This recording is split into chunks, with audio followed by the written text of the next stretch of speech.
Good morning, guys, and welcome to the show. Fernando. Welcome to the show. Today we have a 2021 Ford Explorer in for a stereo upgrade. Big surprise. Let's take a look at the factory so we can kind of wrap our heads around what we're going to be dealing with. It comes with this neat little floating screen. It kind of looks like an Android tablet minus the power button. It's just kind of hovering right here. You have this area. This, of course, is gonna stay. This is a base model audio system. It doesn't have the BO or anything like that. That means in the door we have a tweeter here, and we have the 6x9 mid bass there. There's nothing located up here in the dash at all. In the rear door, even though it has this grill-like material, there's not a tweeter here. It is just the 6.5 down here. And then in the rear of the vehicle, or the boot, this is where the factory subwoofer would normally be. It is just a big pocket, which would be kind of nice if you were, small amplifiers. You could probably fit like a Sound Digital or Rockford or something in there, no problem. Kicker key maybe, but we're not going to be doing that. We have a much bigger amplifier that we're going to try to put in here. But before we talk about that, let's go ahead and roll the intro.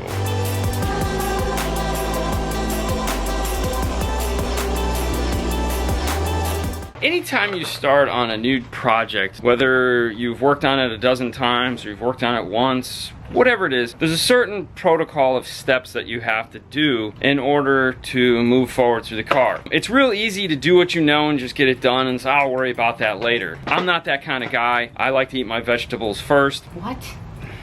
Most people don't like vegetables, so you eat them first so that you can forget that taste and really enjoy. That's why do you think dessert is last? So when you finish your meal, you have it's reward? It's the reward. Yeah, oh, totally. The first step we have to do in this is figure out where we're running the power wire through the firewall. And the reason for that is the battery is located up here in this corner. It's really difficult to get to. They didn't do a job that makes this very friendly. Yeah, this just kind of slides out. I think there was one more clip over there. Like the Mustang, we have to pull the battery out. This car, we're trying to figure out if that is something we have to do. There's the air filter right there. I always find it funny how they put the batteries. Yeah, anyways, we might have to do that for this battery as well. The reason why we're trying to figure out if we can go on this side of the car as opposed to the driver's side is because we are planning on putting the amplifier here up underneath the seat. There's a decent amount of room here, and it would be real convenient for us to just run the power wire up through here and into the engine bay. But that's not to say if we have to run it across, over and back, we wouldn't do it. Order of operation for this install was actually figuring out if we can fit this amp underneath the seat. We did that before we started recording. It was okay. There was one harness on the seat, the one that you can see hanging down here, that we unclipped, reversed.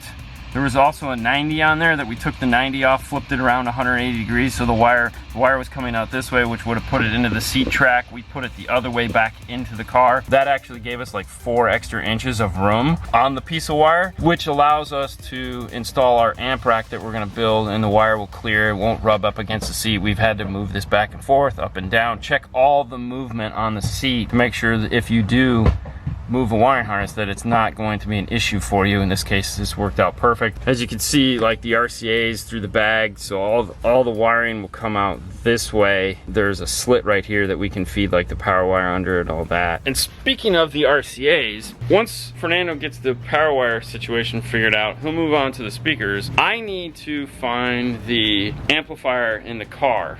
The factory amplifier, even though it's not an amplified system. We call it the amplifier because it's really just a radio tuner. Figured it out. You figured it out? Figured it out. What do we got? It's right there. What's right there? Oh, we got a big grommet. We're gonna have to run a dual power and ground in this because it's aluminum. So if you come over here and put the camera, you can see the light. Don't go through the light.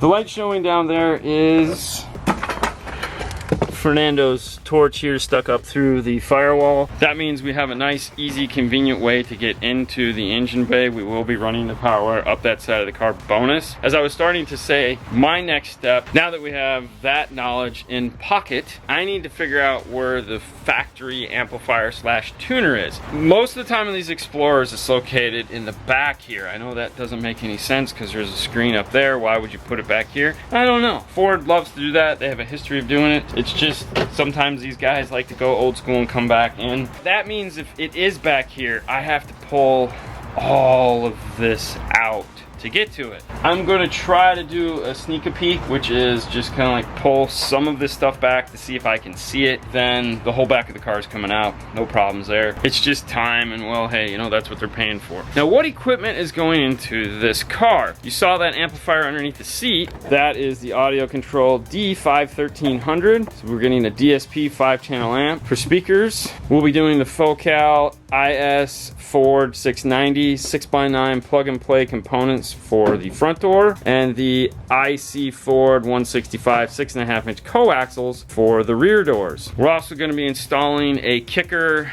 shallow mount Comp RT 112 with passive radiator box, which we'll show you once we get to that part of the install. I need to get the back of the car apart because we have to figure that out. That's kind of a pivotal role in this. So these are the vegetables we're eating first, and then we can get on to the fun stuff. So I'm in the hot box in the back of the vehicle, doors closed, Fernando's up front here, wave.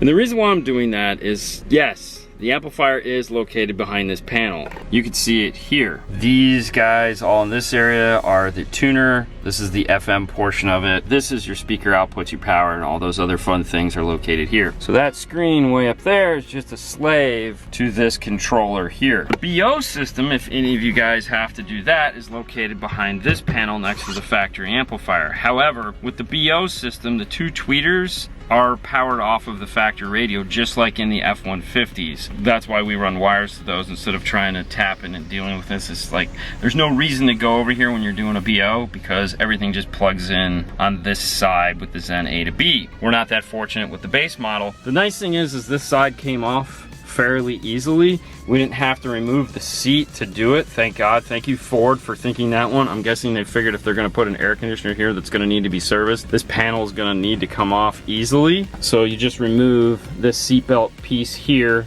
That one stays. There's a screw located here that actually looks like a hook, and then there's two clips with screws in them, and then the rest of it's just body clips, and it just on snaps and comes right off. You do have to remove, obviously, this running board here. It's an easier panel than most to remove, which is extremely nice. What we have with the test leads, the next portion of this, does this have fake engine noise, or ANC? ANC comes in a bunch of different packages depending on the car manufacturer. Ford calls it ANC, but it's not. It's really just exhaust noise that they pipe into the car. It's usually on the bigger engines and not the V8s. The V8s obviously don't have it, but like the 3.2 liters typically have it, but the 2 liters don't. I don't know. Guess it makes them feel special, makes them feel like the car is throatier, and it's like, oh, I'm a V8, but I'm not. We have to test for that to make sure it doesn't have it. We have an RTA hooked up to it, and we're looking at the output on the RTA now to see if we get, when we rev up the engine, the sub bands will come up. This noise here that you're seeing, all this little even though the engine is running, this is actually engine noise. This is the noise that the car is just generating on its own. But if you look over here, here's 0 dB, here's 10 dB. So you have 10 dBs of noise, which is almost inaudible. Like if we put the volume knob to 1, this barely changes and you can't even hear it. So this is all the noise that is coming in the car with just the engine running, the electronics on. This is all just created. Look at that high frequency right there. This is why you guys go, why do I have floor noise and stuff like that? Other than the design of the equipment, yeah, you have this noise over here. And as you see, this is just keeps changing as the engine and the computers and everything are just doing what they do. We need to see if we get a bump right here. We don't need to be down this low. Actually, what I like to do is get right above the noise so I don't see the noise, and now I rev up the engine. And the reason why I do that is because the fake engine noise is going to be louder than any of the noise created by the car. Otherwise, it would serve no effect. You would never hear it. As you can see, we're not getting anything on this side. This is where it'll be. It'll come up like this, and it'll just kind of like fan. It'll like, dude, look at me, I'm up, and then it'll fan down. We're not getting any of that, which is nice. If we scroll back down, rev up the engine again. As you can see, it doesn't change anything here, which is a good thing. That out of the way, we have no noise to worry about, thank God. Let's play some pink noise, and we just want to scroll back down here and get an idea of what the signal looks like. This is with the radio's bass and treble at the 0 point, balance and fader is correct. This is the passenger front door speaker, and as you can see, there's a slight bump here in the mid-range. There's a slight bump here in treble. And then right here at 1.6K is another boost. Bass roll-off starts somewhere in the 50-40 hertz range. Now we'll scroll this down and we'll turn it up more and we'll see if any more of that bass roll-off disappears. Keep going.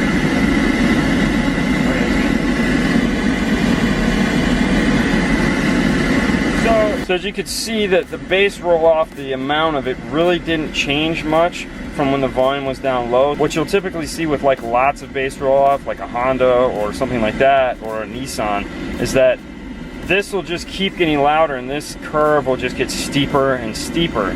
It's not doing that. It didn't really change much. So this isn't so much bass roll-off, it's just probably some form of a crossover in the factory amplifier that's limiting this performance. We'll be able to fix that with equalization just by pushing those bands up and then re-EQing this so that it doesn't have this weird here. And this is probably for the factory speaker. More than likely this isn't a problem with them where they won't create these frequencies, because this is electrical, this isn't audio. We're tapped into the wiring of the car. This is showing you the true EQ that is coming out of the radio. If we were to RTA this with a microphone, we probably wouldn't see this. It would probably look something more like a boost here in treble. This would probably be flat, and then this would go up at a nice rise, and this wouldn't even be present. This is to fix something that's wrong with their factory speakers. We're good to move forward now. We have two of the big off of our list. How are we going to get power wire into the car, and where are we going to get the signal for the amplifier? And the third one would be, where are we going to put the amplifier? The nice thing about the plug and play speakers is that there's no curiosity there. We know they're just going to go in where the factory speakers are. They're a perfect fit for this vehicle. Otherwise, we'd be taking the door panels off at this point and figuring out, do we have brackets?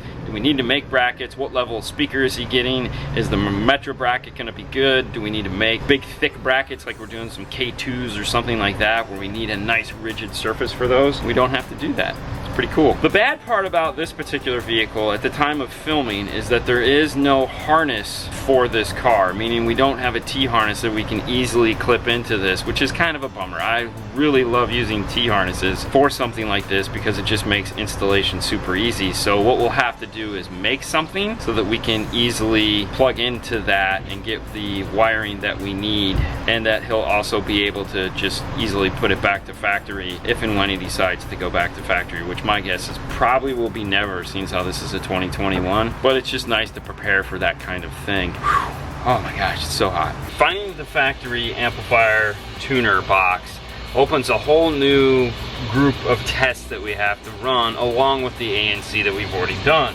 The most important one is figuring out what is negative and what is positive on this wiring. What is front, rear, or as we call 1, 2, 3, 4. This has 4 speaker locations on it. There's no center channel, there's no subwoofer. The mid bass and the door and the tweeter are the exact same wire, and we don't have to run it any differently because the Focal integrates into it using that existing setup. It's made to work that way. For this test, we're going to be using the Mobile Solutions PT9A Plus. We actually have 2 of them. The reason for that is one is going to be back here creating the popping sound, and the other one we can take to the location to see what it's doing. What I'll be using for test leads is it has a gator clip style end here, and we have these little micro probes that can just pinch into the ends, and this makes it really easy to get into that plug. Set it to line, on, and out. There's 3 switches on it. This is the passenger front door. It's popping.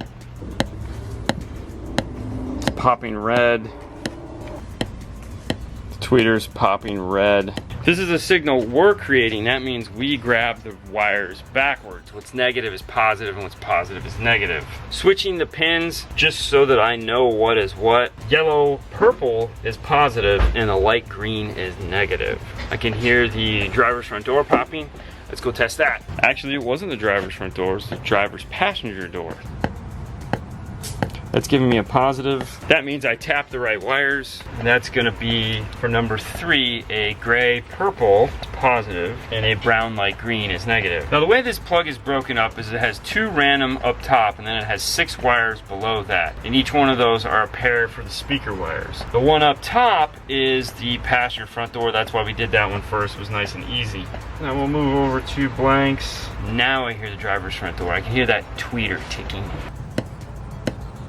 The reason why I test both the mid-range and the tweeter is to make sure that the factory didn't do anything weird. For example, like in a Toyota, the mid-range and the tweeter are usually flipped to compensate for their crossover points. Ford doesn't have that issue apparently. Also, on the plug, I pulled out the positive negative, went over to and put them back in. So far it's actually going negative, positive, which is kind of cool. I like it when manufacturers follow some pattern. These wires are going to be a blue positive and a gray-brown negative. One speaker left, passenger rear. And it followed suit, negative, positive. And that's a light green purple positive and a gray negative. The next test I need to do is testing for DC offset. I need to find out if there's the 6 volts coming out of this amplifier that the audio control will use to create a remote turn on. Testing for DC offset, you need a digital multimeter set to DC. Positive test lead goes into one of the speaker wires, the negative goes to ground on the car. The cool thing about Ford, or DC offset in general, is that it's not controlled from the key. It's usually controlled from opening the doors, unlocking the doors. I mean, technically it is the key, but the reason it turns on and off differently than accessory does is because the car has to boot up. What that means is as you're walking out to the car, when you hit unlock, it starts waking up the computers in the car with the assumption you're going to start the vehicle. If you don't start the vehicle, it says, oh, okay, and then it'll just go back to sleep. But with these complex computer-driven cars, giving them some time to actually boot up and get running is kind of nice. The radio is no different. Even though the screen in the dash doesn't turn on, the computer is telling it to stay off. This guy back here, this thing is turning on. Key fob, it'll sense it, but if I hit unlock, it will go ahead and give me 6 volts to tell me that it's on. Now if I just let that sit and not do anything, it went away because it realized all I did was unlock the door. I can hit it again and it'll give me 6 volts. A couple seconds it'll go away and go back to normal. The reason why I tell you this is if you're doing it for yourself and you understand what it is, that the amplifier isn't going to turn on and off with the key, it makes total sense. If you're a consumer and you just had something installed and you're like, why is my amp staying on when I turn the car off? This is why. And it's not anything bad. Most of these only stay on for maximum, we found, like 3.5 minutes, maybe 4 tops. The amplifiers are running at their idle current, which means it's only like 2 or 3 amps. It's basically enough to keep that LED on. This is good though, because we know that this has DC offset. We don't have to worry about it. I have an idea for the harnesses I want to use for this. Let's head over to the bench and I'll show you. This is a 1784 harness. This is a 71. This is a 70. So 70, 1784, 71, 1784, or if you're going pack, it'd be a BHO or a BHA. Either way, normally, this is a German harness. It's usually twice as big here. It has wires coming off of it, as you can see. We've removed that and sanded them down. This makes a great 8-pin connector. And we need 2 of them. This one will solder into the car, and this one will solder onto our speed wire that's gonna come back. Let's go solder it in because now we know our negatives and positives, and that's what we've been waiting for. When cutting a harness, make sure it's unplugged.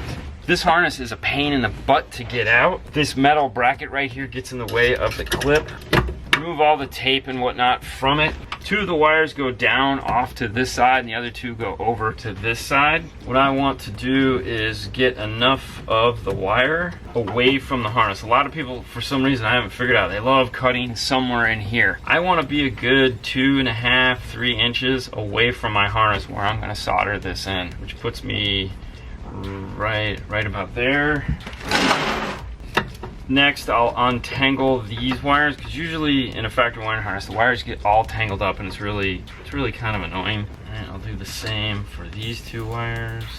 We have our 8 solder points that we need.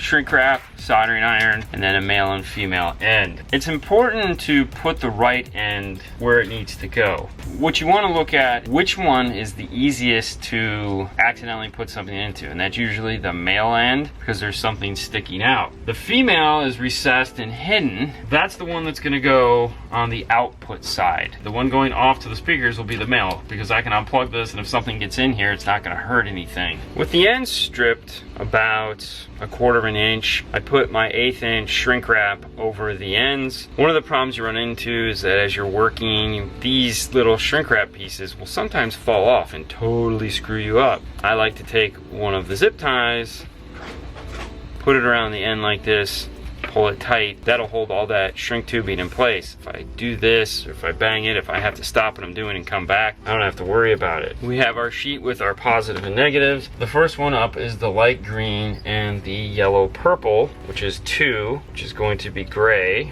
Yellow purple is positive. Both ends are stripped to about the same length. Twist the two together, make sure it's nice and tight and there's nothing sticking up. Wait till your soldering iron is nice and hot. Don't rest this on there until it is, and then put a bead of solder on it and move on to the next one. When you're soldering wires together, don't camp out. Get it done as fast as you can. Don't sit there for hours. Just try, no, especially if you're attached to a speaker or something like that. Move on to the next one, and then we'll just work our way through both sides, male and female, of all the connectors. With both harnesses soldered into the car, I like to clip them together, trace all of my wiring to make sure that I got it right. It's better to figure that out now, take a little time, than to have to come back at the end and go, oh man, I got like a black stripe where it's not supposed to be. After I've checked all that, the last step I have to do is tape back up this factory harness so that it looks factory. They're using both types of Testa tape on here depending on where it's going, so we will do the same to try to copy as much of that factory look as we can. The reason I like to do that is if it ever goes in for any type of service, the more factory it looks, the better it is for the consumer. We've all been to the dealership and they're giving you crap like you have something aftermarket installed and it doesn't look good. So our thought is if we make it look as factory as possible. The service point in this would be this soldering. I like to tape up to my solder points on either side and then cover them with a different style tape, in this case the felt. That way I know there's something behind it, and if I have to service it, I don't have to remove all of my nice tape. And that finishes up this part of the installation. I'm gonna leave these connected for right now. That way if we still have to do any testing or Fernando needs them connected for any reason, they're here and they're ready to go. With Fernando figuring out that, hey, I can run my wire through there and he's got it all apart, I was like, Fernando, why don't you just build the fuse holder since you're right here anyways, instead of having to come back and do it at the end? That makes sense. Makes sense. Yeah. What have you come up with? That's gonna be like a T.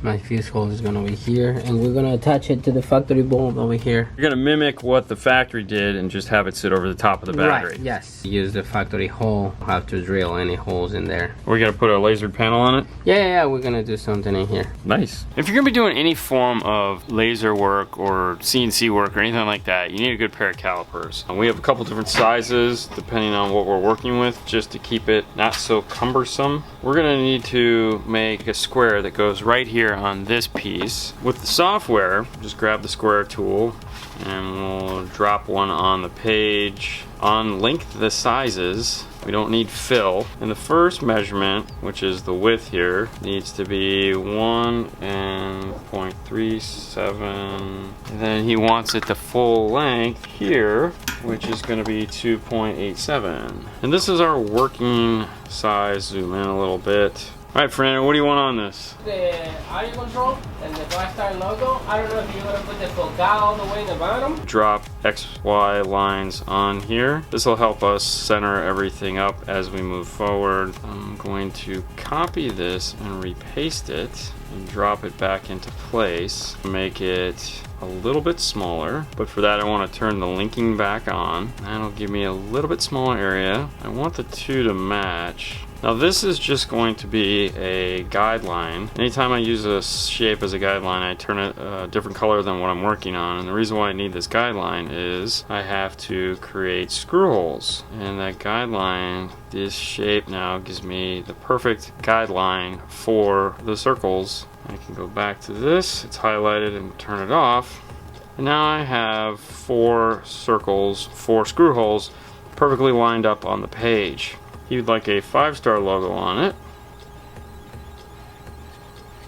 If you hold the shift key as you're sliding, it will keep the proportions the way they need to be, so we don't want to screw up the logo. And that'll give us our 5-star logo. And we also need an audio control logo. If we go this way across the page with it, it's going to make it very small and probably not that exciting. If we turn it like this, we can get a much bigger logo. That might actually look cooler. Center that up, move the 5-star logo out of the way. We end up with a really nice big logo. Now the last thing that's missing from here is something that says fuse. For this we can change the size if we want, because it's not a logo, so we can make it look and act the way we want it to. If I want to move the 5-star over some more, I can, which will give me room. That's the basic idea of what he wanted on the fuse holder. Lasers need an SVG file. It's like a Betty Crocker oven, just with really cool stuff. Here we go. This is designed to mount right here like this. Bigger logos look way nicer. We'll get him to mount the fuse on here so we can see what it looks like in the car. There it is, all in place. Power wire comes from around, down, into here, out, and underneath. This is the factory cover panel. There's a spot right here to bolt into. This is attached here to this factory bolt. This looks gorgeous, but the only problem is it's all gonna be covered. That's correct. Like, I don't think anyone's ever gonna see it. Nope. No, I guess you will see maybe a little bit of it. Yeah, you'll get to see just a touch. Probably. But the fuse holder is in and done, which is unusual. Normally this is like the last thing to happen. Today it's just not. Hey, sometimes you gotta change it. It's that time to where we get to put the speakers in. We're going with the Focal plug and plays. But let's take a look at the factory speaker first and see why we'd want to replace it. With the door panel off, we have access to the new 6x9 located here. If you'll notice on the plug, there is 4 wires. 2 of them are inputs, 2 of them are outputs that come up to this wire here that goes to the tweeter, which is mounted in the actual door panel itself. Once Fernando pulls that out, we'll take a closer look at it. But this is the speaker that we're going to be replacing. If you'll notice on it, it has this piece of foam with this line. This is where the factory door panel attaches to it. This is the fast ring. So for those of you guys like, do I need fast rings? Well, the factory has one, and you're trying to be better than the factory, so I guess that answers that question. We're gonna pull this out of the door. We'll head over to the bench and take a look at the Focals and compare them to what we're taking out. These are the Focal plug-and-play IS4 960s. Up at the top of the box, the first thing you'll find are some little sticker plaques if you'd like to stick them on something in your car, and the owner's manual. A top box, middle box, bottom box. Inside of each one of the 2 bottom boxes are the speakers. They're going to just slide out. Removing them from the bag, the first thing you'll notice is there's this piece of foam here.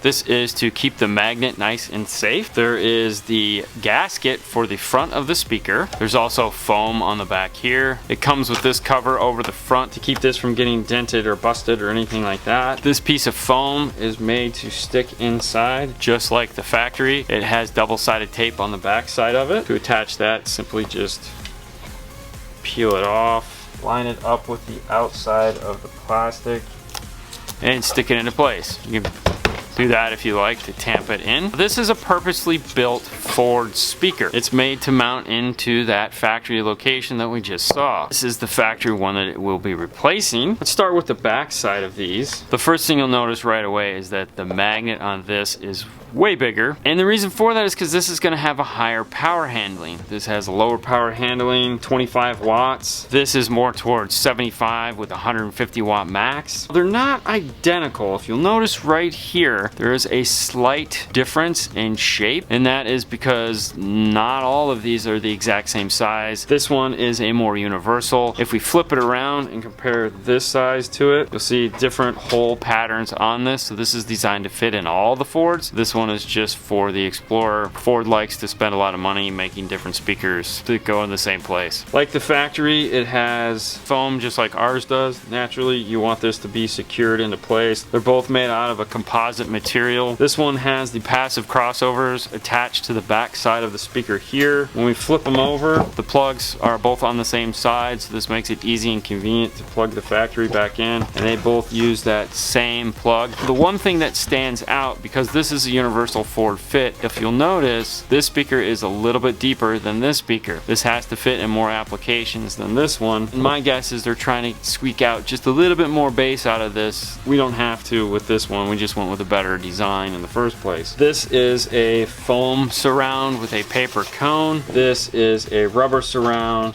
with a cloth treated cone. As far as the weather resistance go, this is obviously going to handle water and intrusion way better than this thing is going to. Eventually you are going to be replacing this. Voice coil size between the two is also substantially different. The voice coil is this size right here, which is maybe an inch. This has 1.25 to 1.5 inches. Way better potential with this speaker for sure. But that's why we're replacing them. And that was the top box that we removed. Inside it, you'll find your 2 Focal metal tweeters, all your bracketry and harnesses. This is kind of a universal bag as far as like parts. So they give you rivets.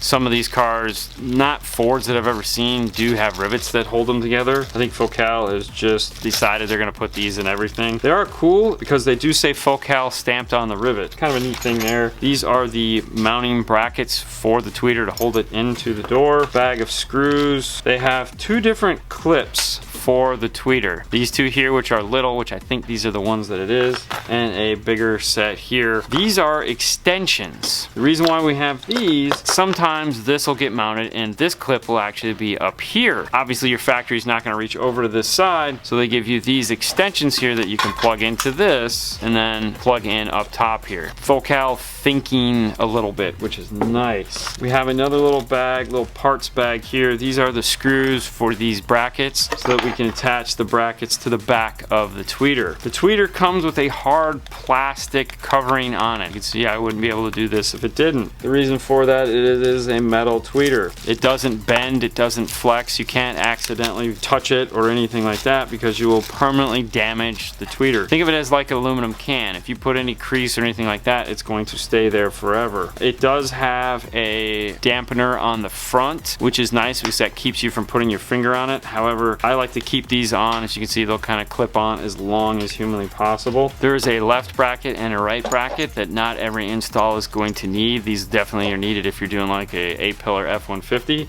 But for this, the factory tweeter just pops out. It's got these little antenna looking things here and a couple clips along the side. As you can see, it's a soft dome tweeter. It's cloth. It's what it is. It's just not that exciting. It has a capacitor on top of it. It is this small plug here, which is great. This has a positive and a negative on top of it. Silver is going to be negative. Gold is going to be positive. Clip them on like that and clip it into place. This is going to just snap into the factory location. The crossover, just like on the factory, is already in line, and that's what they mean by plug and play. You can unplug these, snap these in, and plug them in, and you can start to play immediately. And this is what the tweeter looks like mounted into that factory location. And this is the final product once the speaker is put into place. Fernando has added some sound treatment to around this mounting location as well as behind the speaker itself, and also into the door panel because we don't want any of this to rattle. One of the concerns I had was that this was kind of loose and I don't want it to get pulled off. He soldered these connections into place. The only thing left to do on this is to snap it back on and of course get to the rest of the doors.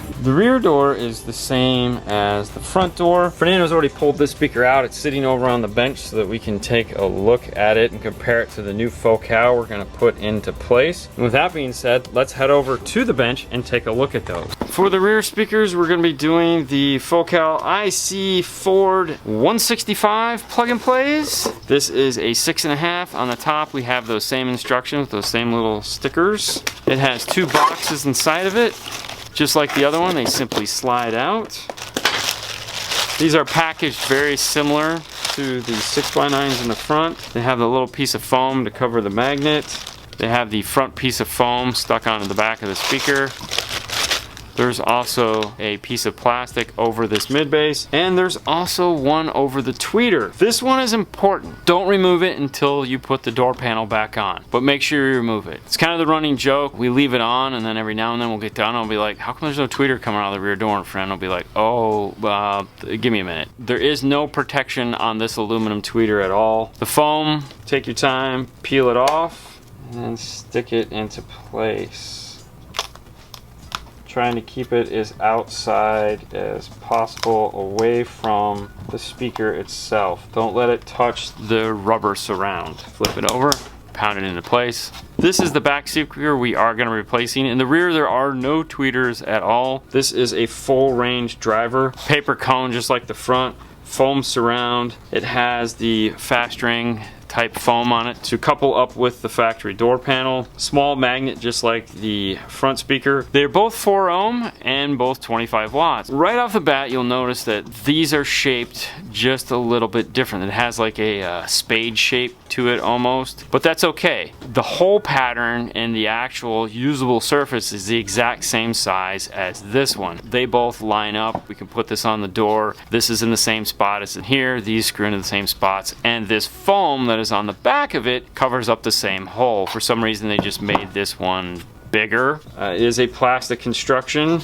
and as before, you can see the magnet is much smaller than the Focal magnet. Same amount of power, 75 to 150 watts. It has the passive crossover attached to the back of it for the mid-range. The one for the tweeter is located up next to this.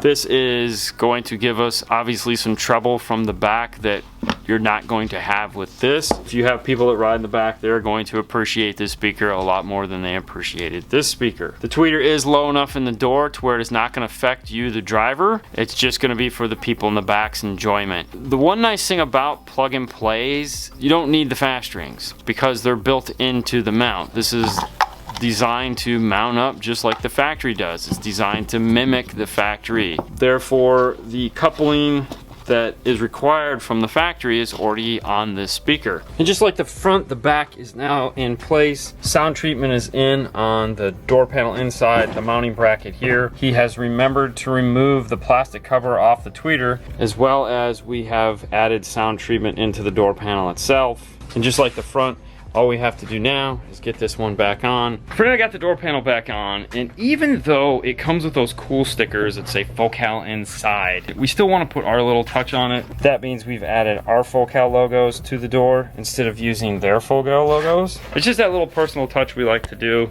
It's time to find a home for the amplifier and get it mounted into place. We've chosen to go up underneath the passenger front seat in this area right here. It's going to be mounted with a wire coming out this way. We need to get it out of this bag and get the top off. So let's take it over to the bench and we'll tell you a little bit about this particular amplifier. To get the top off of this, there are 2 Allen screws on either end. Loosen them up. You do not need to remove them. Once they're loose, give it a little tap to push it down,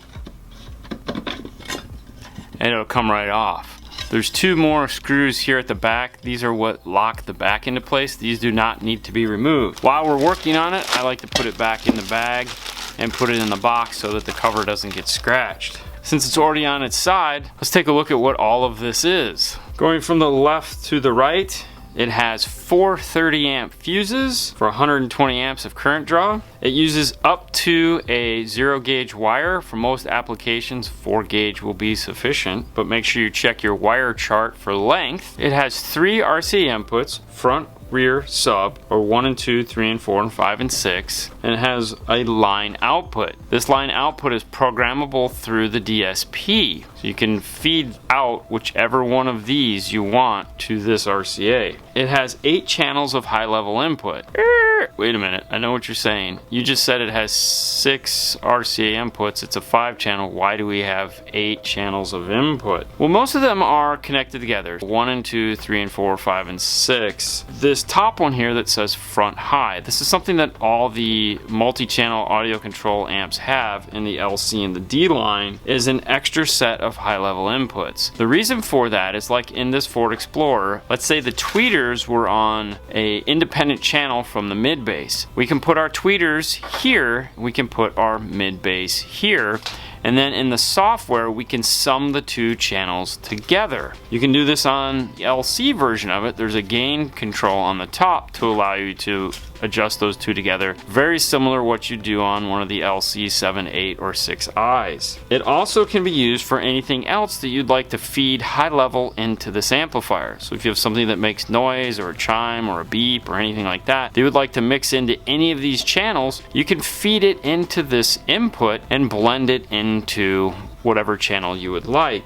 It uses the ACR3 controller that can be set up as a subwoofer controller for just 5 and 6. You can use it as a master volume for the whole amplifier. It has the standard Phoenix connector outputs that audio control always uses for front, rear, or channel 1 and 2, 3 and 4. The subwoofer output is located here with these 8-gauge screw down terminals, and it also has an input for the option port if you want to use the Bluetooth streaming and or Bluetooth setup for this amplifier. I personally like to plug it in via USB, which is located right here next to my ARC3. Coming back over to the left side on top, our power green light, protection red light, and communication blue blinking light. This light only blinks when you're plugged into the USB and it's attached to a computer. GTO sense on and off. For this installation, turn it on. That's our 6-volt DC offset that we were testing for. Milk source clip along with your maximized input lights. Coming across to the other side of the amplifier, maximized output lights. These are distortion in, these are distortion out for setting the internal gain on the amplifier, which is done in the software. I'm going to take this over to the car so we can get the measurements for the bracket we need to build to mount this under the seat. Underneath the seat, there's a clip here, and then there's another one back here, which is awesome. My plan is to remove both of these, put nut certs into them, and use these as our screw down point for our amplifier. Most of the time we'll go to the actual area here. Since it has these 2, it seems like it might be easier just to do that. I need to get the measurement from the back here to the front here, which is 18 inches, and then the width between these 2 seat rails in the back, which is about 12 inches. So I'm going to start with an 18 by 12 piece of plastic, and then I'm gonna have to remove some of these areas here. There's a hump here I want to remove for that. Of course, back in the back, I need to also leave room for this wire here to move freely back and forth, and then the amplifier to sit just like that. After a couple trips back and forth to the table saw, I've come up with this odd looking shape here. These 2 areas will be where it screws down into place, and then these are notched out for these 2 front seat rails. There's also a notch here in the back for that back seat rail. This one isn't even in the area that I need to worry about. And then it'll sit just like this. The amplifier will come in, line up with this front edge, and go right here. I need to get my nut certs into place so I can figure out where I need to drill my holes. Fold the carpet back. This is the hole here. Test fit my nut cert. This is an M5 nut cert, and it fits right into the hole, which is awesome. I don't have to drill it any bigger, which will be nice for the back. Can't get to it as easily as I can this. Now, for those of you that are unfamiliar with nut certs, basically a rivet style device. It has a threaded nut here in the bottom, compression zone here in the middle, and it's designed to go into holes like this. We have a big tool. Well, I'll just show you. This is the tool here. You thread the nut cert onto the end, put it into the hole, pinch these closed, and then it will just twist off. I can now put a screw into here.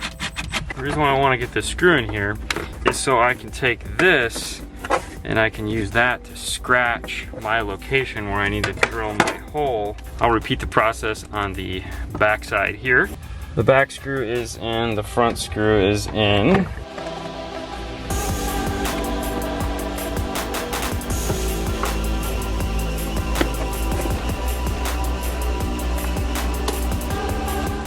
these up and press.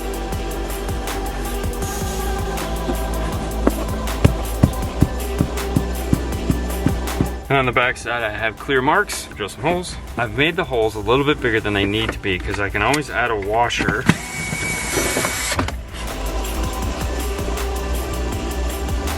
I've also changed out to a black screw instead of a silver screw, and they both line up.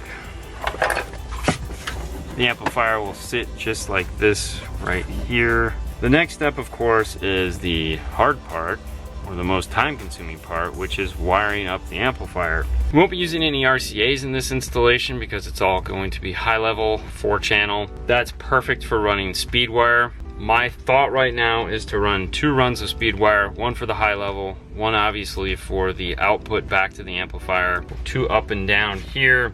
My power wire, as we've discussed already, is gonna go this way out, so I'll be able to keep everything very nicely situated on top of this board. The nice thing about this car is it's not aluminum, it's steel. We don't have to run the dual power and ground or anything like that. We just need to run a simple 4-gauge up to the battery, and it's gonna be a short run, maybe about 6 or 7 feet. The other wire that needs to go to the back is the subwoofer wire, and then there's the bass knob that needs to go that way.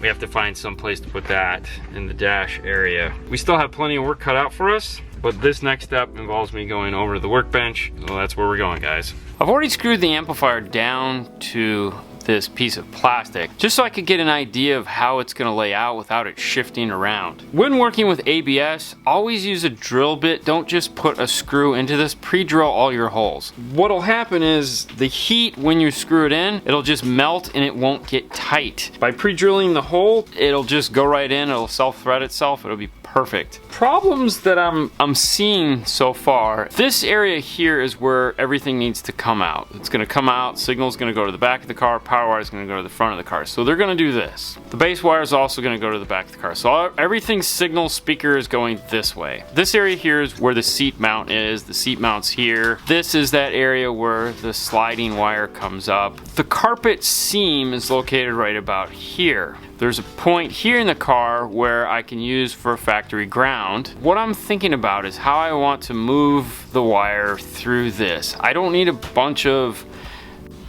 because there's no room for it. My thought is bring the power wire and the ground out to about here, which is halfway in the RCA section, and drill 2 holes to dump the wire underneath. That way the power wire can come underneath here and turn and join the main wiring harness and go up into the engine bay. Bring the signal wire out across the top here and have it go down into the seam right about here. So drill another hole here, have it go into the seam here, because the distance here isn't that far. You can see this side area, so I'd like to dump it back some. The base knob will do the same thing. I'll probably just drill a hole here because the base knob is going to go this way. The first part I want to get out of the way then is going to be the power wire. I want to drill those holes and figure that out. I've taken the liberty of grabbing the power wire I'm going to use, which is Stinger 4-gauge black. Put our shrink wrap and our braided loom over the end of it. I just want to screw it into place and see how it fits onto here.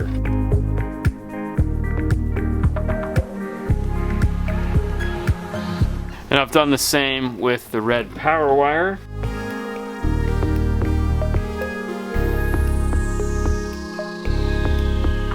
I think I need 2 holes. I need 1 for power and I need 1 for ground. And I almost want to stagger them just a little bit, like put my hole here for the power and put my hole here for the ground. I have a drill bit already, and I'll just make a small hole first.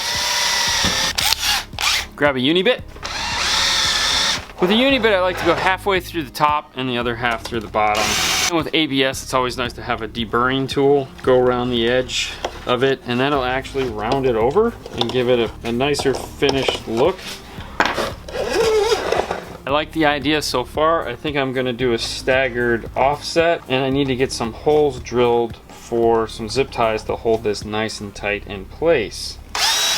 And there we go. They're running this way. I can twist them any way I want. Next is going to be this signal wire here. I've created 2 runs of speed wire, a blue run and a green run. The blue run is going to be my signal, and my green run is going to be my speakers. I've added on my micro Phoenix connectors.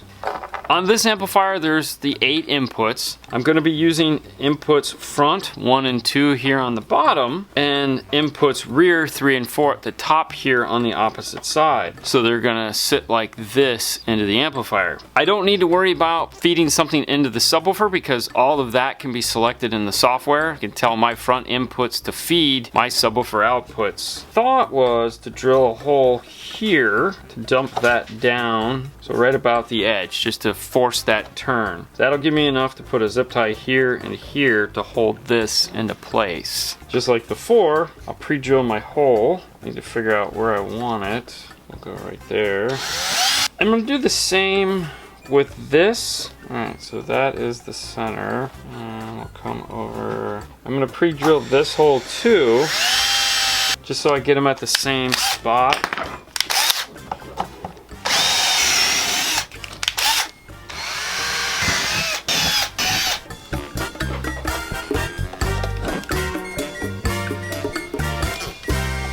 And that gets the signal input into place, which now we can move on to the signal output. I did run the remote turn on in through this, and we're gonna hook it up to here. Even though we're using DC offset, the GTO circuit, sometimes strange things can happen in any install. There's no reason to not have one in there just in case, because you don't wanna have to pull this whole thing back apart to run a remote turn on.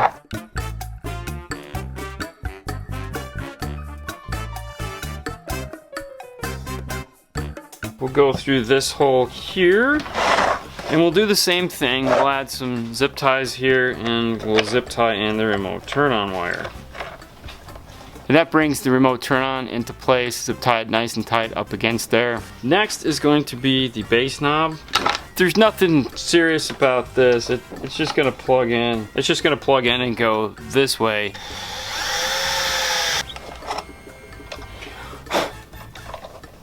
This just needs 1 zip tie to hold the wire in place, just like that. And that leaves, which is funny because these are the 2 wires I always forget, the bass knob and the subwoofer wire. I forget it all the time, but I pre-made up the wire for us. I like to use individual wiring and then put it in the braided sleeving. When you put a logo onto braided sleeving like this and you have a power and ground, make sure you pay attention to what size negative and positive. You don't want to put it on and then have it go like this. You don't see it. The other thing too, if you'll notice, the 5-star logo goes the same direction all the way through the install, which is of course very important. When you're doing something like this where you have wires running underneath, such as the power wire and the bass knob, when you go to drill holes through this, you gotta know where those wires are at, otherwise you could destroy your wiring. I want to get this first zip tie in to hold the wire so I can kind of run an idea as far as how I want this to go. What I'm thinking is another zip tie here, turn this and drill another hole right here so that they all come into the same spot. Just like this. This is the reason I like to do individually stranded wire, meaning a red and a black, and not 2 wires that are connected together like this, because these don't like to move, whereas if I do 2 individual wires, I have a lot more leverage and I can get some of these angles that I want. It's just a lot more flexible when running in the car. And this is what we end up with. Our 2 mounting points, all our speakers and signal are coming, and they're going to wrap around the bottom side of the amplifier and go into the carpet. Power wire and ground will go this way, the bass knob will go that way. Everything is secured tight and ready to go. Into the car is where this needs to be next. Looking at the amplifier underneath the seat, pulling back the carpet, one of the biggest questions we get is where do we ground the amplifier when underneath the seat? Most, not all, most car manufacturers use this piece here as a ground, which means there'll be screw provisions like here and here that we can use for those ground points. That way we don't have to drill. All we need is a bolt. This is typically an M6 size bolt that'll go in here. Fine thread. Most people use the same size. This area here, all the wire is going to come through here, go up, The bass knob wire is kind of already draped in place, and then the rest of the wiring will come this way. Our power wire is anxiously waiting to go this side, and the rest of these are waiting to go that way up to this side of the car and back to that amplifier. The wiring is all routed underneath and into the channels that this car provides for wiring to run and screwed in place.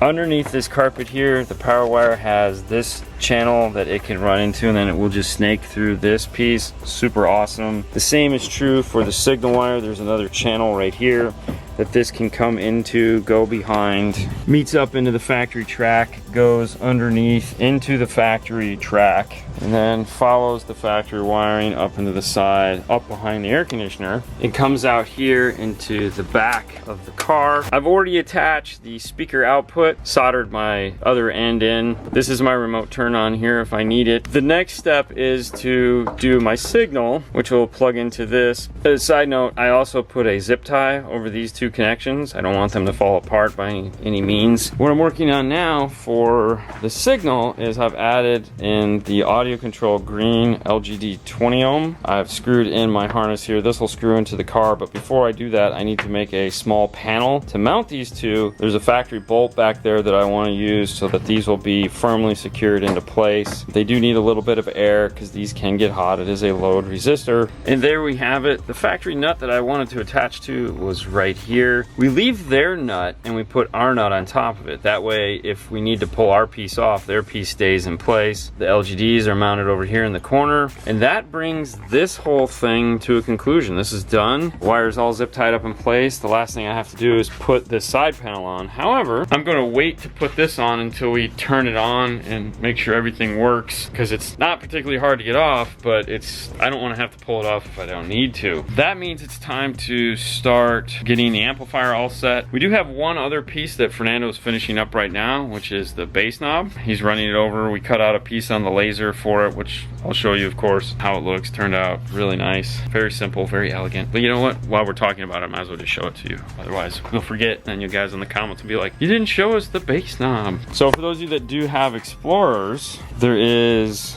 a little tiny area located here on the side, and it's just enough room to mount your bass knob in. Some of them obviously aren't going to have it. As you can see, like this piece here clips onto the end, so if there's a switch there, then you're out of luck. But if you don't, there is enough room to fit a bass knob. This of course is the ARC3 bass knob, so it has two lights. We added in the new audio control logo. That'll just go in there. He's getting that all zip tied up, and that is the last physical piece that we have to do other than put the side panels back in. But the stereo at this point is done. Grab my laptop, plug in, start setting up the amplifier, putting in our distances and stuff like that. The first thing you need to do whenever working with a DSP is go out to the website and make sure you have the most current version of the software available to you. A lot of the times these units need updates, won't function properly, and or cause problems if you don't. If you've been working with it for a while, great. Let's look at the setup here. This is the D5 1300, which will pop up and tell you here in the top. If you're setting the DSP, this green light should be on, and this model number should match what you're actually setting up. If it doesn't, stop the software, reset. With all DSPs, the first step is controlling the inputs. In this case, we have front, rear, sub, front, high. That was that high level input. We're not going to use it, so I put not used. We're not using the sub for this either, so I put not used there also. Then I come over to the output. I don't switch to the output yet, I just go to the output and type in what my channels are doing. And that is going to be front, rear, sub, and not used on the line output. The next title I want to add in is memory 1, and I will name that the name of the car that I'm working on. And that's the basic typing setup that needs to be done. On input, I'll switch between my front and rear inputs to see where my dB rating is here. I'm going to set this to -3 to start out with. That way I have a little bit of play room. It goes all the way up to +12, but I like to start a little low until I find out how my system is performing, and then I can go back up and increase that as time goes on. Finishes everything on the input side. Switching to the output side, the first step is clicking on your front input or channel 1 and 2. to and make sure your input is correct. In this case, 1 and 2 is front on input, so that's the box we want. Select 3 and 4, that is also correct. 5, we're gonna need to switch that. For this, we'll be using channel input 1 and 2 because the front 2 speakers on this are what provide the most amount of bass. And line out, we'll just turn that off because it's not being used for anything. Going back to the front, we'll set our high pass crossover here. Rears, we'll set those as well. And then subwoofer. The default setting on the audio control is 24 dB. For this setup purpose, we're going to be using 80 for the front, 100 for the rear, and 80 for the subwoofer. That's not to say it's going to stay that way. That's just a starting point until we start tuning to see what we're going to need to get out of these mid bass to couple up with the subwoofer we're putting in the back. Going back to the front, now it's time to enter the delay. Just a side note here, when adjusting your DSP, try to come up with a pattern that makes sense to you. That way you don't forget anything. In this case, I like to label everything, make sure all my channels are where they're supposed to be, set my crossovers, and then I'll set my delay. The last thing we'll do after that is go to actually the EQ portion of it and tune it, but we'll do that outside the car with an RTA. At the beginning of the install, Fernando took and wrote down all the measurements for where the seat was located as well as the distance to all the speakers. Selecting front output view, come delay left. In this case with this person, it was 57 inches and 66 inches. The rear was 35 and 57. The subwoofer in the back is 82. It is a mono output, so there is only one channel output for the subwoofer, as opposed to when you go rear, there is 2. And that is the first basic setup. Now it comes down to personal preferences and how you'd like to use the unit. Going back to front input, channel 1 and 2, when you look at output summing, it just has a master level control. If you scroll down to the EQ portion of it, you'll see here where it says 1, 1-2, and 2. This isn't a minus, it's a dash. If you select channel 1 or channel 2, that's splitting the EQ to driver and passenger, or channel 1 and channel 2. If we scroll back up to the top, you'll now notice where it says output summing, we have independent level control. The best way to see that real quick is if we go to 3, it's still set as 1-2, but we've split the front 2 apart. You can do this on any group of channels other than channel 5, because it's one channel. And this allows you to either do one master EQ setting or split them apart and EQ left, EQ right. For example, in the rears, it's more of an effects channel. It's just back there to make a little bit of noise to finish off the sound. If it's not doing anything obnoxious, you can do it as 1. If you're noticing that it's not performing the way you want it to, or one is louder than the other, then you can switch it to 3 or 4, and that will then give you those level controls for right and left. If you're planning on just EQing the rear and then you'd like to do level controls after the fact, then leave it at 3-4, set your EQ, then select 3 or 4, and now you can adjust the level control without affecting that EQ. If you go back 3-4, this pop-up, would you like to copy settings from odd channel? Also, the lowest odd and even output level will be assigned to the stereo level. If you clicked yes, then you'll lose all those settings that you just did for both the EQ. The EQ will stay the same if you didn't bother to touch either one, but if you adjusted a left EQ and a right EQ, it's going to take the odd channel and move that over to the right channel, so you'll lose that tune. That gives us the basic setup for this amplifier. The last step you want to do is where it says memory, hold to store. Go to memory 1 and press and hold. It says, are you sure you wish to overwrite memory 1 location? Yes.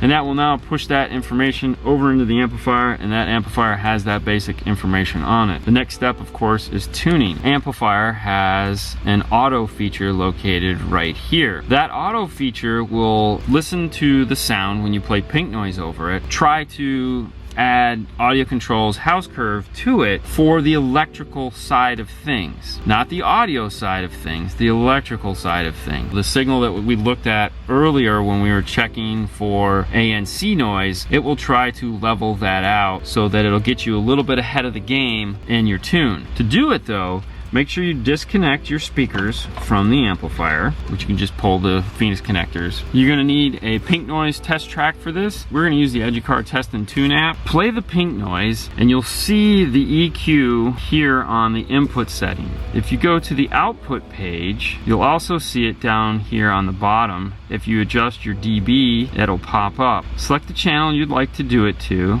and then press auto. Click yes. As you saw, it automatically just went to 1-2 because it's going to do both channels at the same time. If you select yes, now you'll see what it just did to correct that signal. There's limits as far as it'll go. For example, if you look at the 800 here, it brought that up 6 dB. It did that also over on 10K and probably, yeah, 4.8 on 12.5K. And this is an attempt to try to flatten out that factory EQ curve that's in there. This is a great starting point for the system. It'll do the same thing for the rear. Click yes. As you can see, that looks a little better than it did before. If you listen to it and you're like, man, I don't like any of that, select flat, and that'll shut all that EQ off and put it back to normal.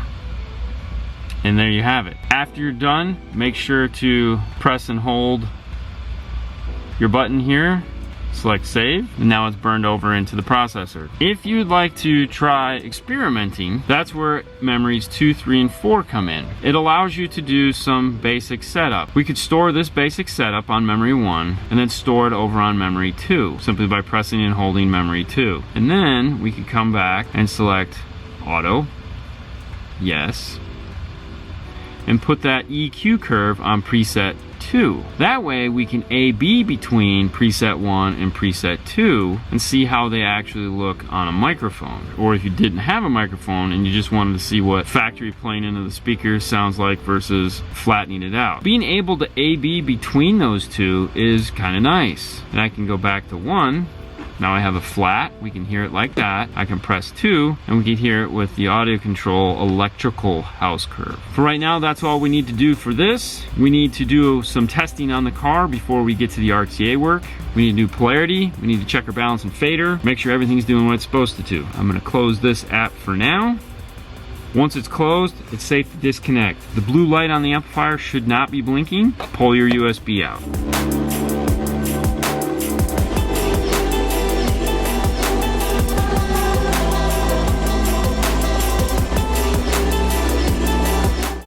First step, even though sounds very simple, is balance and fader. That should be this speaker, and it is.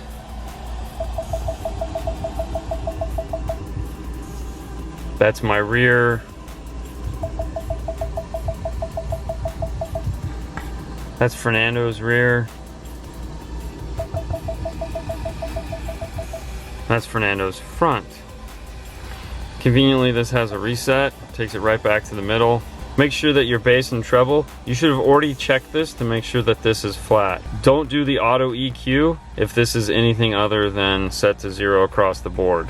Next is polarity pops. So we have red. This tweeter should be the opposite. It is. It's because of the crossover points on them. The rear should also be red. On the other side, we want to see red on the bottom and green on the top. We have red, and we have green. Now, if you're asking why the bottoms are red and the top is green, that's the crossover that they're using. I'm sure Focal found some kind of, where the two crossover points was, some kind of an issue. By flipping the tweeter, it would solve that issue. Now, as far as why they're all red, it's actually green coming out of the amplifier and red at the plug. Ford probably did that for the Bluetooth system. Sometimes what happens is they'll flip the mid-range 180 degrees with the output to cancel noise from the Bluetooth system in the car. Perfectly normal. We're golden here. We finished our preliminary balance fader polarity check and basic setup on the DSP. Now it's time to drop in the RTA mic and do the rest of it. For the subwoofer, we're going with the Kicker Comp RT 12-inch down-fired enclosure. This box comes from Kicker with a Comp RT12 and a passive radiator. One of the nice things about this is because it is downfiring, you can still stack all your stuff you want onto it. Also, it will fit into the cubby up underneath here if he wants to just totally make it disappear. This has this big area here that it'll slide right into. Just like that. Tuning software is set up. This is what's coming out of the car, flat, preset 1. This is the microphone and what it sees. And this is what I was talking about. This is that factory bump that they put in there, but over here, non-existent. This is a nice V-curve that pretty much all of you guys would like. There's a few spots like that's kind of peaky. We'll fix that, and whatever is going on here, we'll correct some of the basic stuff. Plus, this is just the overall sound of the car. If we go to preset 2, we come back over here. Here again, it's not terrible, but let's A/B between the two. We'll look at preset 1. And on the DMRTA, we can store a view, and then we'll switch to preset 2, and we'll store 2, say yes, mute, front, and now recall. So here's 1, here's 2. Better yet, we'll leave 2 on, yes. We'll come back over here, and we'll play. Here's 1. If I turn 1 down a little so you can see 2 is the ghosted image in the back. That's what they corrected, and this is 1, no EQ curve, whatever. It's not like there's a right or wrong answer here. It's just people often ask, you know, how important is it to have an RTA to tune a car, and it's very important indeed. Both of those would probably work, and you get in the car and be like, oh, that sounds pretty good. Having the RTA gives us the ability to actually see that. I'm gonna go back to 1, which was flat, and make my own personal adjustments to it. I like the way 1 looks. It's just gonna need a little bit of tweaking. Plus, I don't know what it looks like as just channel 1, channel 2. We will be spending some time on this. This will get interesting. Obviously, some time has elapsed. We're done with the tune. That means Fernando's in the car doing the final test listen. What I like to do is I get it here, I hop in and out to where I like it, and then I bring him in because, you know, my ears may be a little fatigued, and let him decide if he likes the way it sounds. He knows what I'm listening for. At this point, we let the engine run because we're done doing the microphone part of it. Are you playing? You know, I know a lot of people, you might ask, hey, it's just one downfiring 12. Is that enough bass, Fernando? That's plenty bass. It's a decent amount of bass. I mean, it gets down and boogies. I think we'll have to play something with bass. Yeah. Why don't you drop some bass? Just, we can do a couple notes.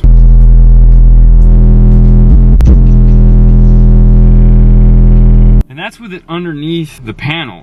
I think we can leave it there safely and not have any problems, so he'll be happy about that. Yes. As far as the mids and highs go, everything sounds wonderful. The one thing about this speaker, this is off axis and it's low. It's down low. The mid bass is down even lower. Pushing the sound up onto the dash can be a struggle in these. There's no doubt about it. In this case, it's not a full active system, it's passive, so we don't have the control that we would have with an active system to really separate the tweeter from the mid-range. What we ended up doing is using the distance for the tweeters instead of the distance for the mid-bass. That made all the difference in the world. There's a couple inches there, like the ratio was different is really what it comes down to. That ratio took the center imaging from down here in the dash and moved it up here where it needed to be. Typically you don't do that in a set like this. We always reserve that as like the secret weapon. When it works, it works. In this case,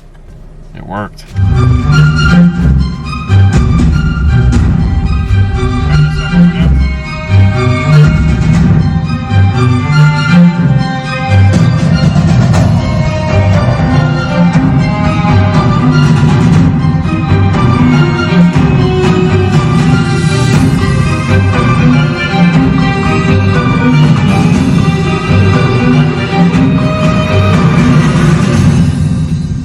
Drop the mic, I'm out of here. That's right.